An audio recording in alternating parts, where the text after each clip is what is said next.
Now, let's not pretend like the average car payment is not $700. Let's not pretend like people are stuck in this car loop where they buy a car, spend 5 years paying it off, and then they do this whole thing again because the warranty expired. They got called in by a dealer about, for example, some trade-in value, and then they get another car, 5 more years, another car, 5 more years, and it's a whole loop that never ends and keeps you broke and poor forever.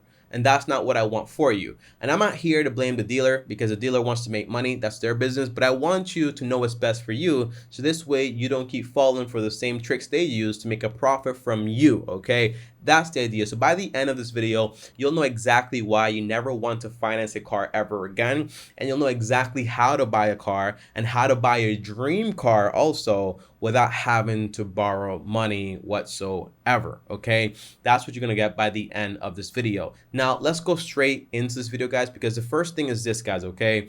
One big thing is that when you get a car loan, it seems to be a positive thing because it does three things that look positive, but in reality, it makes you look kind of stupid, okay? The first thing is when you get a car loan, it actually allows you to buy the car you want. The stupid thing is basically you end up buying a car that you cannot afford to pay for in cash. So what are you stuck with? You're stuck with a bunch of payments every single month. And that's the second dumb idea, okay? You trade in a one-time payment for a stream of payments. It's basically like a loan against your income for 5 years. People don't get that, okay? But 5 years, that is 60 months. That's a long time. And whenever you say, I'm not going to pay cash for a car, what you're actually saying is, I'd rather get these small payments every single month, but for those 5 years, you're going to keep making those payments over and over again. And obviously, you'll pay a lot more than the car is actually worth because of interest. And then at the end, you'll end up with an asset that's probably worth like 50% less than you originally paid for it. So overall, it is a bad idea. It gets you into a car you cannot afford. You end up tying up your income for 5 whole years. So you have income that has to go over into that car payment. But lastly, and the worst part is basically you missed out on a great deal when you're actually buying a used vehicle. What do I mean by that, okay? Well, there's an idiot that's going to buy a brand new car that he can't afford or she can't afford. I don't discriminate. They could both be idiots. But for the most part, in 5 years, that same car is basically going to be worth about like 50% less, okay? So you actually have the ability to buy a car that was actually selling for $30,000 for about $15,000, pay cash for it, and you get this sweet deal and you walk away without a car payment and knowing the car you actually bought is a car you can afford because you actually paid cash for it, okay? Those are the main things you want to avoid that seem to be positive when you're actually buying a car, because the dealer would say, hey, well, this car is the one you want. You can walk out of it. You can walk out of here with it. Okay, it's just small payments every single month, and on top of that, it's a brand new car and it's yours. But they don't tell you the truth. Okay, and the truth is, wait a minute. did you guys know? I think less than 20% of the people watching my videos right now are subscribed. So if you're not subscribed and you got value so far, go ahead and subscribe to the channel right now because I do appreciate it a ton, and there's a lot more value coming. But they don't tell you the truth. Okay, and the truth is, you can't afford this car. We're gonna trap you for like 5 years, and lastly, you're gonna take the big hit on the depreciation of this vehicle. It seems smart, but behind it, the truth is you end up being suckered into a bad deal. Now, how do you actually buy your dream car? Well, I'll give you guys a little perspective on what my dream car used to be. My dream car used to be a Tesla Model X, also a Lamborghini Urus, and also a Cayenne Porsche.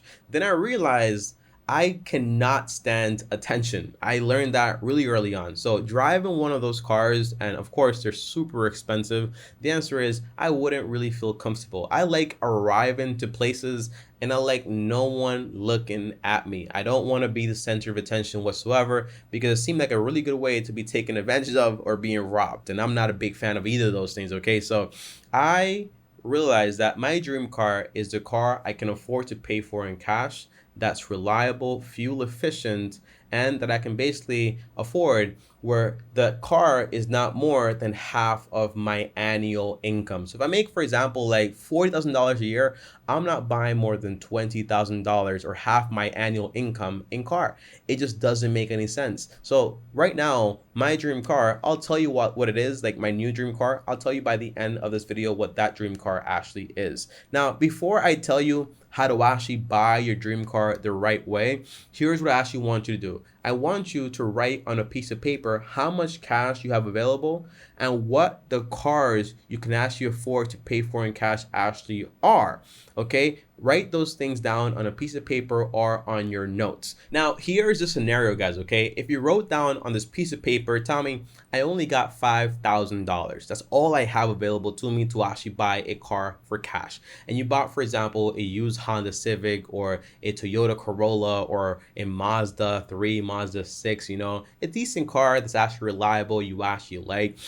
Here's the cool thing, okay, guys. A lot of these cars, when you actually buy them used for like, that's like 5 years old, a lot of these cars have what they call a lifespan. All cars have a lifespan, okay? And the average lifespan of a Toyota and a Honda is about 250,000 miles. So if you actually buy one that's being used for around 15,000 miles a year, you still have roughly, let's run the math right here, guys, because I like showing you guys numbers. You actually see how it actually works. So overall, if a car is being used 15,000 miles a year and you're buying a 5-year-old model, and this car has around like 75,000 miles on it, okay?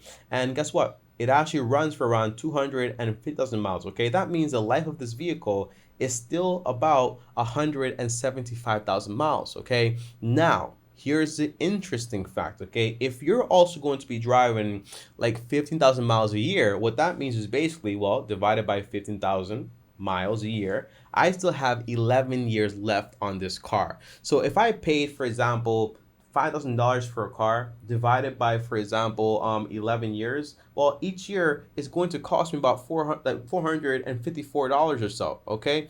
That's pretty cool. That's pretty awesome, right? Now, what would actually happen if instead of spending that $700 in that car, if I actually invested it for like around 11 years or so, or let's say 10 years, what would actually happen, okay? If I invested $700 into the S&P 500 VOO fund by Vanguard, which is what I invest into, by the way, at a 10% return, I would actually end up having at the end of those 10 years a whopping $147,261.80. That is a lot of money. Now let's say I said, you know what? I'm gonna grab that $147,261 and a whopping 80 cents. I'm gonna grab 20% of that. And I'm actually gonna use that 20% to buy me a car. Well, that gives me $30,000 to buy whatever car I actually want.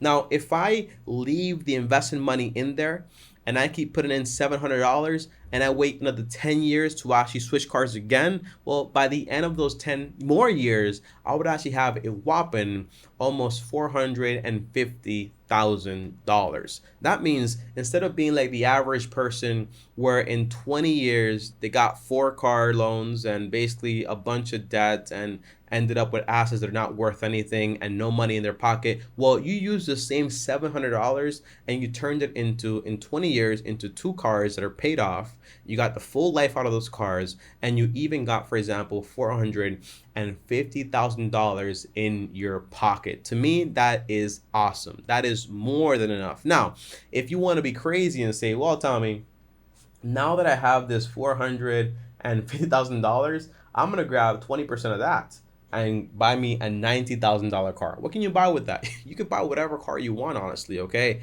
That's the idea. But for the most part, guys, the idea is very simple. Whenever you grab yourself and you put yourself in a bad situation like a car loan, you end up giving out a lot of your freedom. You have a car that you like, honestly, and you want to drive, but you can't afford it. So you're basically costing yourself a lot of money in the future. You end up forfeiting a lot of your income every single month, end up forfeiting opportunities to actually become a millionaire in the next few decades or whatever, and it ends up costing you a lot more than you actually think. Now, by the way, guys, this video is actually sponsored by me. I sponsored this video, okay? I have a course down below. It's called Financial Freedom. If you're actually interested, I'll teach you how to go from 0 to financial freedom in about like 13 to 15 years or so. It took me about 7, but I'm a little crazy, and I'll put the course down below. If you use code YouTube, you actually get a massive discount. The link is going to be down below. Now, don't think I forgot, guys. I promised you to tell you exactly what my current dream car actually is, and that's going to be a Lexus 2020 NX Edition Sport, okay? I think it's NX 300, that's what you call it, but it is a nice car. I like the color black. It looks beautiful. It is nice, luxurious, but it's not that crazy expensive. And by the time I actually buy it, it's probably going to be worth a lot less, because as you guys can already tell, right? It's a 2020, and I want to buy it always 5 years older, so I'm probably going to buy that car in 2025 or 2026. This way I get a massive discount on the car. That's the idea. You guys get the idea, right? That's how I do things, okay? But guys, thanks for watching this video. Comment down below what your dream car actually is, because I'm interested and I love cars too, okay? Now, as always, guys, like, subscribe, hit the bell so you get notified. Up here's another video, and as always, Long Term Team officially out.